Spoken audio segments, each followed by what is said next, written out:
Hey everybody, it's Sean. Welcome back to Auto Anatomy. Today we're flying back to Memphis and we're gonna pick up on our Memphis project cars, the Model A, the Ranchero, and the Thunderbird. Stay tuned.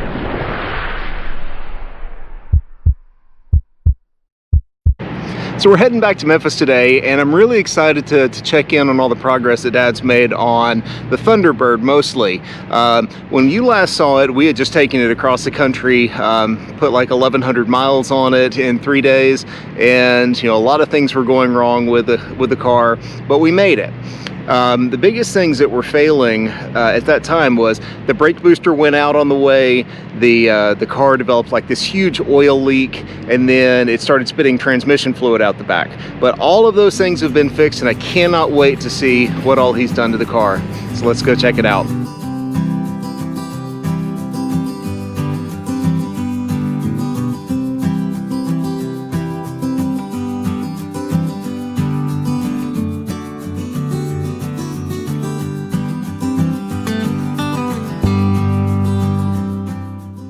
Alright, so we have the wall of projects. Wall of projects. Notice there too, I need a bigger wall.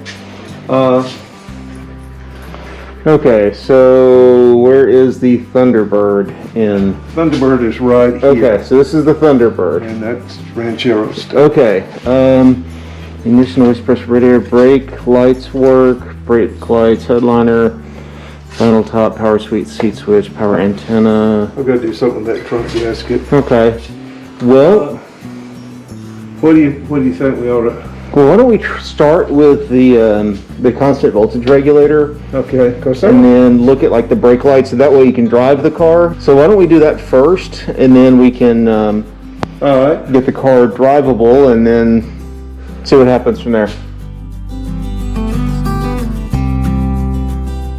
This is a constant voltage regulator right here, and it's what provides constant voltage to all the gauges. It should be something like 8 volts.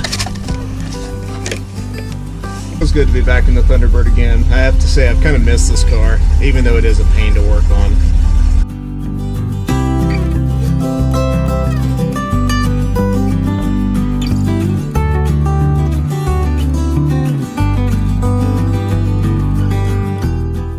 Voltage to the gauge, because when you turn it on, it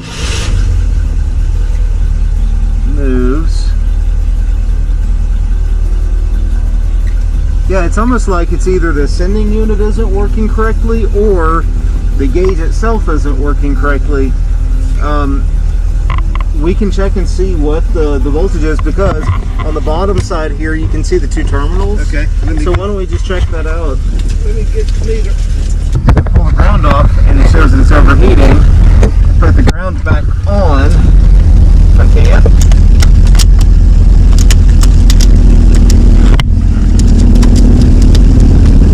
Okay, it's grounded again. It's starting going down. It's starting to come down. I may call Nick from Vintage Thunderbirds. Let's see what he says about it. I've been able to reproduce this, but I could never get it to where everything works right. Right. Except for the fuel gauge. Yeah. Which I don't understand. Ow. Ah, I've done that. I banged my head right in that corner, and I've done that. Man, did he cut it? I don't know, but I did that before too. Ah. All right. Try not to kill myself this time. So, ground the gauge at the sending unit, and it goes up to max as it should. When you come down, and this is the wire that goes down the sending unit, and you ground it, nothing happens. But when you test the resistance on the sending unit, everything works. So I have no idea what's wrong with it. So I'm going to have to reach out to Nick at Vintage Thunderbird and see if he's got any ideas, because honestly I think I've run out of ideas right now. Hello. Hey Nick, it's Sean. How are you? Working in my shop right now on a T-Bird. Awesome, awesome. Hey, quick question for you. So I'm out here in Memphis actually, and went to go do a little work on Dad's Thunderbird, the one that I brought out to your place, and got an interesting thing that hopefully you can help me with. So the gas gauge has never, no, I'm sorry, the oil pressure gauge and the coolant temp gauge have never really worked quite right, and thought it may have been the constant voltage regulator, because when I was back there looking at it, like when we first got the car, it looked like somebody had pulled it off the back of the instrument cluster and like run a jumper wire from it to a ground, and it kind of been messed with in the past.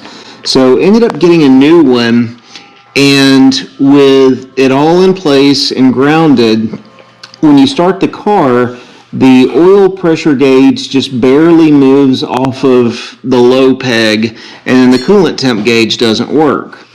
But you unground it, and all of a sudden the oil pressure comes up to normal, and the coolant temp kind of goes to the right hand 2/3 of the gauge.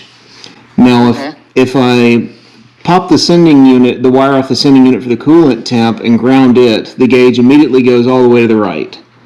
Yeah. And so it's working. No, that doesn't tell you that the sending unit's working. That tells you that you have continuity in the wire to the gauge. No, it's not telling you that the constant voltage regulator is good or bad.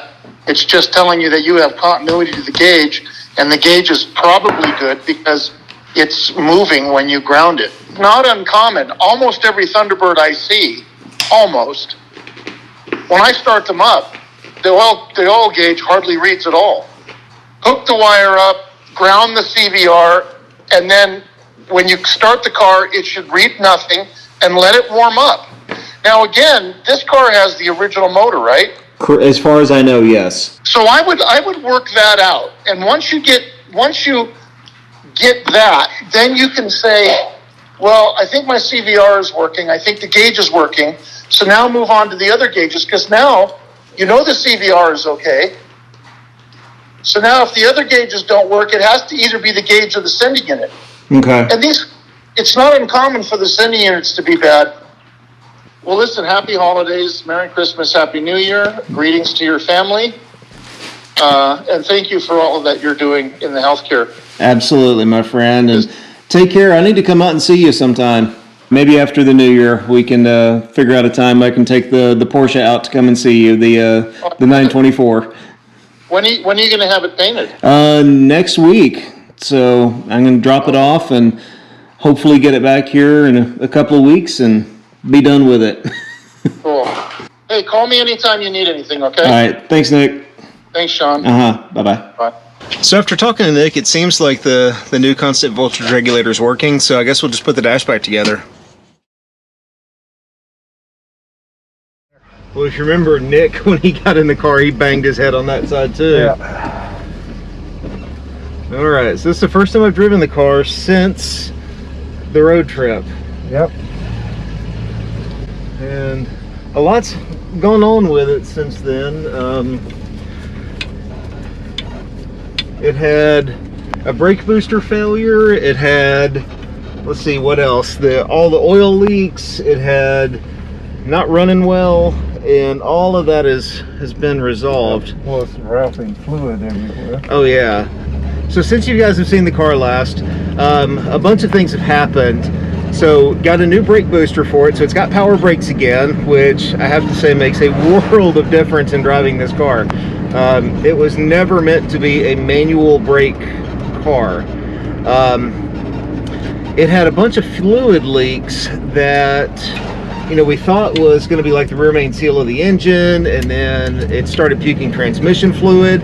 And what that ended up being actually was not the rear main seal, but one of the valve cover gaskets. It was a valve cover gasket. And the transmission ended up being the input shaft of the transmission. Was worn and wobbling. Okay, so the input shaft of the transmission was worn and wobbling. And unfortunately, with this transmission, they don't make those parts anymore, so it got a new transmission. And then finally, it developed an exhaust leak, which turned out to be a cracked passenger side exhaust manifold. So a lot of things have happened on the car recently, but I've got to say, it's driving fantastic. I mean, this thing, it's running probably better than it ever has. And one of the little things that happened lately or one of the little things that happened on the car that I've never seen before, was that we're driving along the road and it just started running terribly. Pop the hood and it blown the number 7 spark plug wire off. You know, you pop it back on, you know it's connected, and you take it down the road and it blows the number 7 wire off again. And I've never seen that, he's never seen that, but what we ended up thinking was that maybe the coil was just searching for another ground and Found it. And it found it and ended up blowing the wire off. Put a brand new coil on it, hadn't done it since.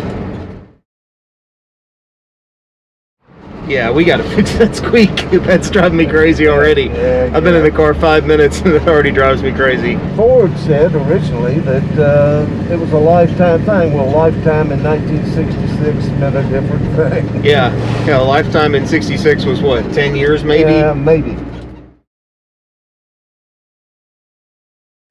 So just wanted to give you a quick update on the Thunderbird. A lot has happened since you've seen it last, but we've got some big plans for it in the future. Next big expenses on the car, we've got to work on the top. As you can see, it's torn a little bit and just time has taken its toll on the top. And then possibly paint, but the big goal is, God willing, we're going to try and take this thing on the Hot Rod Power Tour in 2021. If you're not already subscribed, make sure you click on that subscribe button and hit the bell to be notified when any new videos come out, and make sure you swing over to our merch shop and I'll put a link above. Thanks for watching. We'll see you later.